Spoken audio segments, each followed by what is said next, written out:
A mother who happened to be there then draws her gun to stop him and shoots. She orders him to roll to his stomach, then puts her foot on his back to stop him from getting away. It's May 12, 2018, in Suzano, Sao Paulo, Brazil. A dangerous criminal attempted to rob parents outside a school. Unaware that off-duty officer Corporal Katia da Silva Sastre was present, he soon learned the hard way why his plan was a terrible mistake. These are mothers who brutally killed cartel and crime bosses on camera.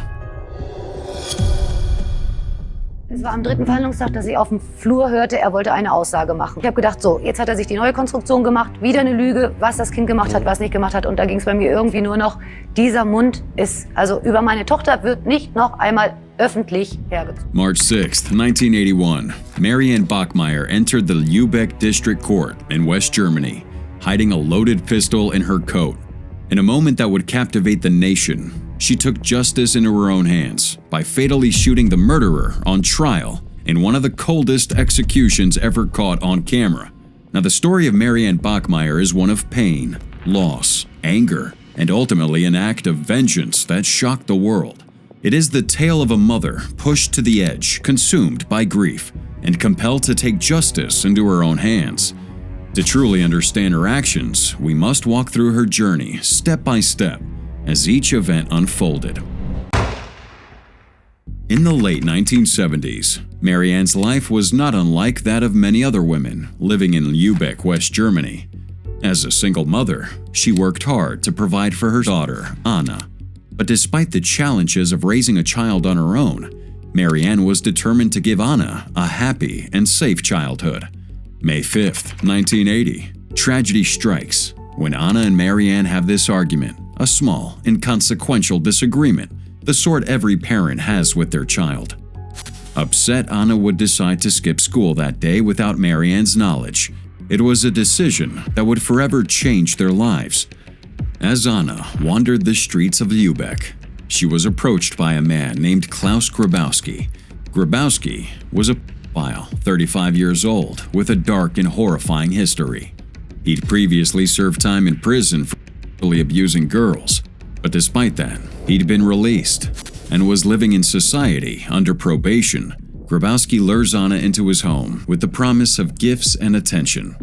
What unfolded in that house was every parent's worst nightmare. Grabowski used his opportunity to hold Anna captive in his home, where he assaulted her. He then strangled her with a pair of his fiancé's tights, killing Anna. He subsequently packed her body in a box and discarded it near a canal. However, his fiancée, horrified by his actions, turned him into the police. When questioned, Grabowski claimed that Anna had blackmailed him to tell her mother about the abuse, and out of fear of returning to prison, he decided to kill her. Marianne's pain of losing her daughter in such a brutal manner was unbearable, but her grief turned into a burning desire for justice when she learned more about Grabowski's past. Not only had he previously harmed other children, but he had also undergone chemical castration to prevent future offenses, only to have that procedure reversed. This information made Marianne very angry. How could someone like Grabowski be allowed to roam freely? How could the justice system have failed so completely? These questions haunted her. On March 3, 1981, the trial against Klaus Grabowski began. Grabowski showed no remorse for his actions, and his defense seemed to only deepen Marianne's despair. He claimed that he had killed Anna because he feared losing his fiancée, who had allegedly threatened to leave him if he had hurt another child. So it would be on the third day of the trial that Marianne reached her breaking point. Consumed by grief and anger, she smuggled a Beretta 70 pistol into the courtroom. She stood in that gallery, watching as that man who had taken everything from her showed no regret. And then in this moment of raw, uncontainable rage, she pulls out the gun, fires 7 shots at Grabowski. 6 hit, killing him instantly. The courtroom erupts in chaos. Judges, lawyers, and onlookers scramble for safety, and Marianne was immediately subdued and arrested. But in that moment, she felt a grim sense of satisfaction. She had done what she believed the justice system couldn't do. She had ensured that Klaus Grabowski would never harm another child again. Marianne's actions would spark this media frenzy and a nationwide debate. Some hailed her as a grieving mother who had taken a stand against a broken system. Others condemned her, arguing that her actions undermined the rule of law. The legal proceedings against Marianne became as much a trial of her actions as they were an examination of a society that had allowed such a tragedy to occur. March 2, 1983, Marianne was tried for murder. Her defense argued that her actions were the result of a temporary emotional breakdown brought on by the immense pain and trauma she'd endured. In the end, though, the court ultimately convicted her of manslaughter and unlawful possession of a firearm, sentencing her to 6 years in prison. However, she only served 3. In the years following her release, Marianne struggled to rebuild her life. Her popularity became a problem as the press was always trying to talk to her. She left Lübeck, seeking to live in a society where she wouldn't be as recognized and maybe have a chance to heal. She would move to Nigeria with her second husband, but the shadows of her past followed her wherever she went. 1996, Marianne was diagnosed with cancer. She passed away that year at the age of 46, leaving behind a legacy. She was buried beside her daughter, Anna. Until the last day, Marianne never regretted shooting Grabowski. We go to May 12, 2018, outside of a school in Suzano, Sao Paulo, Brazil, where this notorious criminal tries robbing some parents that were there with their kids. To his surprise, an off-duty cop Corporal Katia da Silva Sastre was there, and she was definitely going to make him regret his action. Corporal da Silva was a 42-year-old military police officer with 2 decades of service. Katia was off-duty on this fateful day, attending a Mother's Day event at her daughter's school, Colegio Ferreira Master. Everything was going well and the children were having fun with their parents. Who could have anticipated what was going to happen next? As the event progressed, Elivelton Neves Moreira, a 21-year-old armed robber, approached the gathering with evil intent. He brandished a .38 revolver, which he aimed to rob the family's present, instilling fear and panic amongst the attendees. In this critical moment, Katia's instincts and training had propelled her into action. Without hesitation, she draws her police-issued firearm and confronts the threat head-on. Surveillance captures the tense encounter as she fires 3 precise shots, striking Moreira in the chest and leg, effectively neutralizing the danger. She then quickly takes his weapon and holds him down before calling for backup. Now, while doing this, she would remain alert, looking around to ensure that there was no other threat from any more gang members. She orders him to roll to his stomach, then puts her foot on his back to stop him from getting away. Moreira was transported to a local hospital where he succumbed to his injuries. Katia's decisive actions got significant attention both from the public and the media for this heroism. The governor of Sao Paulo at the time, Marcio França, publicly commended her bravery, stating that she had shown dexterity, technique, and courage. In a ceremony acknowledging her heroism, he presented her with a bouquet of orchids, symbolizing gratitude and respect. Now, this incident opened a new chapter in the life of Corporal Sastre. She used this newfound fame to get into politics, and it worked out for her. In the subsequent elections, she ran for a position as a federal deputy for Sao Paulo and was elected with over 264,000 votes, representing the Partido Liberal Party, emphasizing her dedication to public safety and her willingness to act decisively in critical situations. Katia's tenure as a deputy was marked by her advocacy for security reforms and support for law enforcement personnel. However, her political journey did face challenges. She sought re-election in 2022 but was unsuccessful, obtaining 60,330 votes, which was insufficient to secure her a seat in the federal legislature. Beyond her political endeavors, though, Katia's personal life reflects her dedication to her family and her profession. She is a mother of 2 daughters and has been a steadfast member of the military police, demonstrating resilience and commitment in both her personal and professional spheres. Her actions on that fateful day in 2018 continue to be a point of reference in discussions about public safety and the role of law enforcement in Brazil. It's November 7th, 2022, and this Brazilian drug lord named Ricardo Marodin was assassinated on camera during his son's birthday. Little did anyone know that his wife, Camila Marodin, was responsible for that assassination and her reason would be even more shocking. It all goes down in Matinos, Paraná, Brazil. Camila rose to prominence as a beauty queen, model, and a fashion influencer. She captivated her audience with glamour and charisma, yet behind the glitzy life of this model was a darker tale. She was living a double life along with her husband. They were in the drug business, while trying to act like normal, law-abiding citizens. No one could have guessed this couple were ruthless killers who controlled a vast empire in this illicit drug trade. So on November 7th, 2022, during their son's 4th birthday, the truth about this family begins to unravel when Ricardo was shot dead in cold blood right there as the birthday party was going on. Gunmen stormed the party and opened fire on Ricardo, who was posing for a picture with his wife and son. The execution was precise, hitting only Ricardo, and then they left the venue almost immediately. Everything happened so fast that it was pretty hard to understand why Ricardo was targeted. However, it didn't take long for the police to begin to put those pieces together. They found out that these gunmen were part of a drug cartel, and it would be at this point that Ricardo's double life came to light. From investigations, authorities found out that the family was unusually rich and the money did come from drug trading. But then the question about why they killed their boss remained. Well, interestingly, when the police called Camila in for questioning, she first claimed that her husband wasn't a drug dealer. You see, she was lying in hopes that the police wouldn't uncover her involvement in the business and his assassination. But Camila would claim that her husband's death was a case of mistaken identity. Now, that was pretty questionable, and that's because in most cartel-related assassinations, the victims are usually involved with the cartel or working against them in some way. And since Ricardo wasn't a police officer or government official fighting the cartel, it only made sense to conclude that he was involved with them. And what the police didn't know here was that Camila was also very involved. She was the queen of the cartel and was the one who called for that brutal execution. Now, who would have suspected a popular model, right? Who could have possibly thought she was a drug smuggler?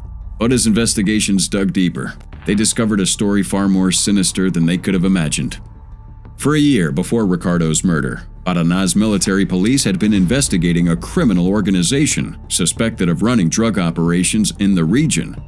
Under the banner of Operation Ostentação, authorities had traced financial irregularities and uncovered substantial sums flowing through suspicious accounts. And at the heart of these discoveries was none other than Camila Marodin herself. Her glamorous lifestyle, marked by luxury cars, high-end properties, and expensive tastes, had raised suspicions. Investigators identified over 1.3 million reais, which is approximately $222,000, in recent deposits into her accounts, alongside ownership of 13 lavish properties valued at 3 million reais or $516,000. Now, despite all these findings, it wasn't enough to directly implicate her until the murders began to mount. Just days after Ricardo's assassination, 2 former cops, Thiago Cesar Carvalho and Guilherme Antonio da Costa, were gunned down in the Cajuru neighborhood of Curitiba, the Paraná state capital. These killings escalated the urgency of the ongoing investigation, and authorities believed that the deaths weren't random, but part of this coordinated effort to silence those who knew too much. So on November 12, 2022, Camila was apprehended in Matinos. Police had initially gone to her home in Pinhais to execute an arrest warrant, but found the property empty. Hours later, she was caught, though, returning from her mother's house, where officers discovered a Glock pistol hidden away. Investigators believe that this weapon had been stashed there to avoid detection. Now, the arrest was part of a high-stakes operation involving over a dozen officers and the detention of 14 other suspected cartel members. Colonel Barroso, a spokesperson for the military police, described how the operation was fast-tracked due to the recent murders. He explains that this investigation had been in progress for a year, but the deaths of Ricardo and the 2 officers necessitated immediate action. And as more details would emerge, the case against Camila grew stronger. Police linked her to an arsenal of weapons seized during raids, including 39 firearms and cash amounting to 120,000 reais. Luxury vehicles, including 2 Audis, a Chevy Camaro, a Porsche, and a high-end motorbike, were also confiscated. Now, these assets painted a picture of someone who was deep in illegal activity. Moreover, investigators discovered payments tied to the cartel's drug operations funneled through Camila's accounts. The extent of her involvement would suggest that she wasn't just a peripheral figure, but the central leader of this criminal enterprise.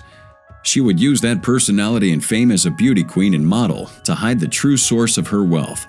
In addition to that, the police also believed that Ricardo, who was once the leader of the cartel, may have become a liability. They speculated his death was planned to either eliminate competition or to cover tracks.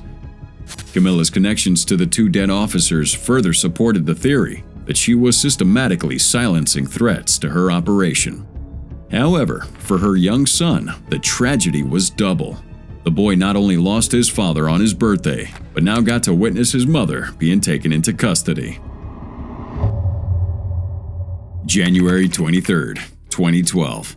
Karen Rodriguez was kidnapped by Los Zetas and a ransom was demanded.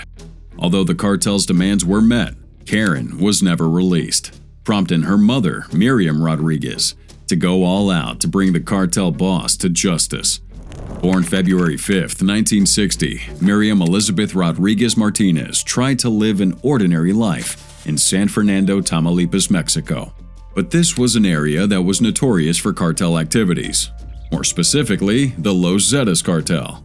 Now, this group is extremely brutal and has been involved in all kinds of criminal activities from trafficking to kidnappings and mass murder. An example of this would be their responsibility for the massacre of 72 migrants near San Fernando in 2010. The following year, the discovery of mass graves containing 193 bodies just proved the extent to which violence caused by cartels was common in this region. Yet Miriam and her daughter Karen stayed and managed their small business, selling cowboy boots. January 23, 2012. While driving through a rural area, Karen was ambushed, dragged from the vehicle, and taken to the Rodriguez family home by her kidnappers. The Zetas cartel demanded a hefty ransom of 1 million pesos, equivalent to $77,000, in exchange for Karen's release. But they were not being honest about their intentions. Desperate to save their daughter, they took out a ransom loan from the bank. These loans are a common thing because kidnappings are very popular, and people in these situations often have to borrow money to pay it. Despite complying with the kidnappers' demands, though, Karen was never returned. Now, initially, Miriam told the cops everything, hoping that they would bring some kind of justice. But many times, the police in Mexico either ignore these cases that involve the cartel or are involved themselves in collecting money for the cartel to end investigations. In this case, they didn't do much to find Karen's killers.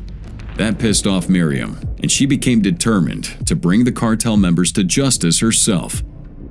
Now, despite paying the ransom demanded by her captors, Miriam received no information about her daughter's whereabouts, and the cartel stopped communicating. It was at this point Miriam suspected something was wrong, but she had to be sure, and the police were really not helping in the matter. As a result of this, Miriam decided she wouldn't let these killers get away with what they did. She was going to do whatever it took. Using clever disguises and aliases, Miriam infiltrated their criminal networks and gathered intelligence. Her determination would pay off when she traced her daughter's remains to an unmarked grave. And that was a heartbreaking confirmation of her worst fears. For most families, such an ordeal would mark the end of hope. But Miriam Rodriguez was no ordinary woman. With her daughter's captors still at large, she swore to track him down one by one. Her determination would continue as she fought for other families with missing loved ones, founding the Colectivo de Desaparecidos, which translates to the Disappeared Collective. Now, this organization consisted of 600 families searching for their missing relatives. Miriam's investigation started with only one lead, a cartel member with the name Sama, who had met with her to demand additional ransom. Using a combination of intuition, courage, and careful detective work, she put the pieces of the puzzle together. That led her to Sama's girlfriend, whom she identified through social media. Miriam tracked her movements, even disguising herself to gather more evidence. Despite her findings, though, local authorities were reluctant to act, citing the city's overwhelming crime rate and lack of resources. But this didn't discourage Miriam. Instead, she turned her sights online, searching Facebook and other platforms for connections. With each breakthrough, she inched closer to uncovering the cartel's network. 2014, 2 years after Karen's disappearance, Miriam's investigation leads to a disturbing discovery. Outside of a ranch in San Fernando, where mass graves were found. And among the bodies found in these graves were Karen's remains. However, Miriam didn't stop when she found her daughter's body. Instead, she felt more motivated. It was around this time that led to her next big win when Sama was arrested, leading to the identification of other suspects. But the journey was far from over. Over the next 3 years, Miriam hunted down 10 cartel members connected to her daughter's abduction. Her tactics daring and unconventional as she dyed her hair, changed appearance, and adopted disguises, including that of a health worker and a government official. She would infiltrate cartel families, stalk the suspects, and record their movements, often risking her own life. One really audacious move involved her confrontation with a former cartel florist near the US-Mexico border. When he tried to escape, she followed and tackled him to the ground, held him at gunpoint until authorities arrived. So due to her successful investigation and drive for justice, Miriam would become this prominent figure amongst families of the disappeared, joining a collective of mothers and members who shared similar stories of loss.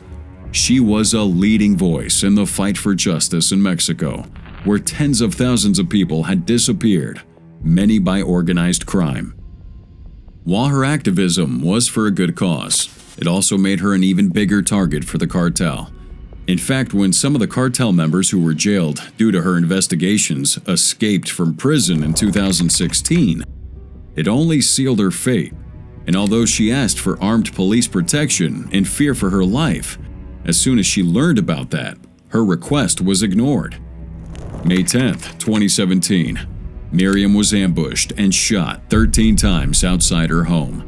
In the months leading up to her death, Rodriguez faced increasing threats from the criminals she had relentlessly pursued. Despite the danger, though, she remained steadfast in her mission. She took precautions to protect herself, changing her residence and varying her daily routines to avoid detection. She would even install security cameras and bulletproof her windows at her house. She would even carry a gun herself. But in the end, it wasn't enough, as the wide influence of cartels in San Fernando made it difficult to stay hidden forever. Back in March 2023, Colombian crime boss Rubén Dario Viloria Barrios was arrested thanks to the widow of a man he killed.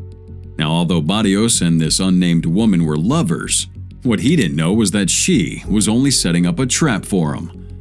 Rubén lived in Ciénaga de Oro, a town in Colombia, and to most people he appeared to be a good man, a religious preacher who spoke about God. But in secret, this guy was known as Juancho, a powerful criminal. Now, he controlled drug shipments to Central America and the US, sold illegal weapons, and would order the killings of people who got in his way. Juancho was clever. He stayed in the background, never getting directly involved in his crimes. That made it hard for the police to catch him, but this one day, he made a mistake. He ordered the killing of a local man, leaving behind a grieving widow. That woman, instead of letting her pain crush her, decided to bring him down. Now, no one knows why Juancho wanted her husband killed, but the loss left her determined to act. After mourning her husband, she began carefully working her way into Juancho's social circle. She befriended people close to him and slowly gained his trust. Over time, she became close enough for him to fall in love with her. As Juancho trusted her more, he began sharing details about his criminal activities. The widow listened in carefully and secretly passed on information to the police. Authorities had suspected Juancho since 2020, but they never had enough proof. And thanks to this widow, they now had the evidence they needed. March 2023, the final step of her plan came when Juancho arranged a meeting with other criminals in Monteria, a city in Colombia. The widow tipped off police and they launched Operation Corona to capture him. When the moment came, the police moved in and arrested Juancho, putting an end to his reign of terror. This man's now facing serious charges, including drug trafficking, arms smuggling, and ordering assassinations. He's expected to spend decades in prison. As for the widow, this marked the end of her long journey for justice. This woman didn't only avenge her husband, but straight up dismantled an entire criminal empire. Those actions have been praised by police and the public as heroic.